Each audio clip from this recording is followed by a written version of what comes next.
আমার নবী বাকি দিনের জন্য এমনও দিন গেছে তায়েফের জমিনে গেছে, আল্লাহ নবী তায়েফের মানুষকে দিনের কথা শোনাতে লেগেছে। এ তায়েফের মানুষেরা, তোমরা মায়েদের উপরে জুলুম করো না। এ তায়েফের মানুষেরা, তোমরা নারীগুলোকে জ্যান্ত পুঁতে দিও না। এ তায়েফের মানুষেরা, গরিবের মাল জোর করে দখল করে নিও না।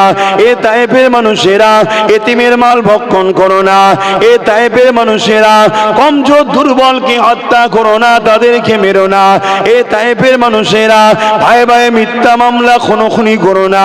এইভাবে তায়েফের মানুষকে আল্লাহ নবী ইনসাফের কথা শোনায়, ইনসানিয়াতের কথা শোনায়, মানবতার দিকে ডাকে, সত্যের দিকে ডাকে।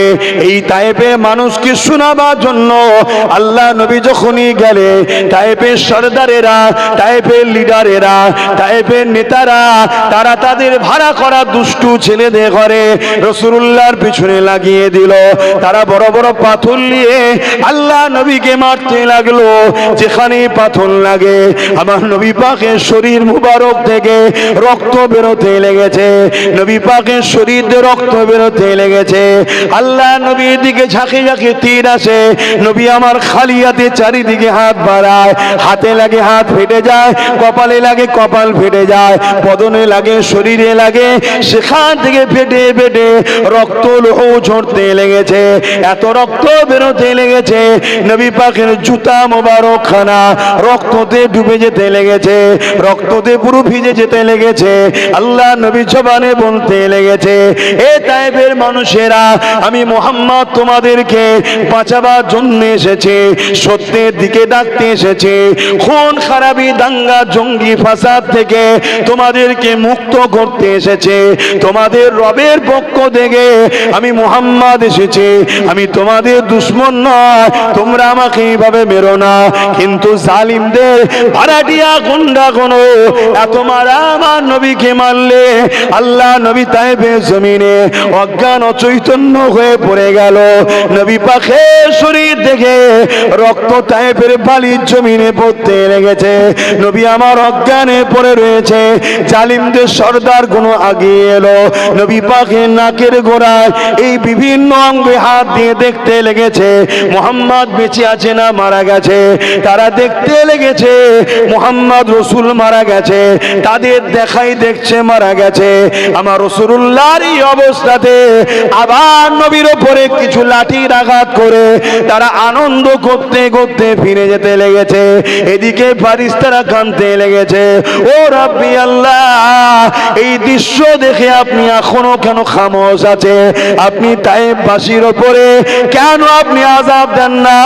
কেন আপনি তাদেরকে ধ্বংস করে দিচ্ছেন না?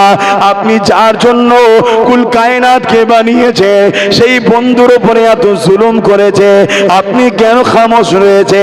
আমার আল্লাহ বলতে লাগলে, এ আমার ফেরেশতারা, যাও দুনিয়া জমিনে যাও, আমি খামোশ আছি, দুনিয়া জমিনে গেলে উত্তর পেয়ে যাবে।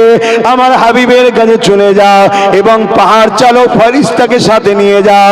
যদি আমার হাবিব বলে পাহাড়, দুই দিকে দুটো পাহাড় রয়েছে, পিছখানে তায়েফবাসী আছে, দুটো পাহাড়কে এক জায়গায় করে বা পাহাড়কে তুলে নিয়ে তায়েফবাসীর উপরে চাপিয়ে মেরে দেবে, আমি আল্লাহ ইজাজত দিয়ে দিলাম।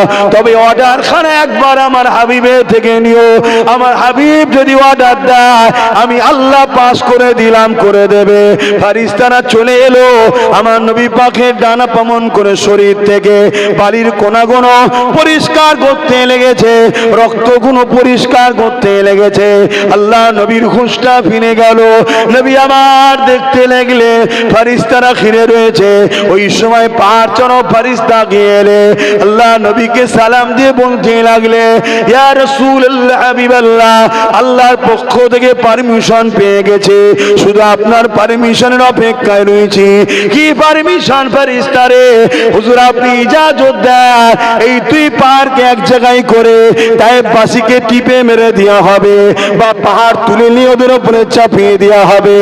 আরে দয়া নবী, রহমতের নবী, মায়া নবী সঙ্গে সঙ্গে সিজদায় পড়ে আসমানের দিকে হাত তুলে আল্লাহর কাছে কাঁদতে লেগে বলছে, আল্লাহ, এরা আমাকে চেনে না তাই মেরেছে, আল্লাহ এদের এদেরকে আপনি শাস্তি দেবেন না আল্লাহ। একদিন না একদিন এদের ছেলে ছেলে ছেলে ছেলে আমি রাসূলুল্লাহ বিশ্বাস রাখি আমাকে নবী জেনে ইমানের কলেমা পড়ে আমার জন্য নিজেদের জান গুলো কুরবান করে দেবে। আরো জোরে বলুন সুবহান।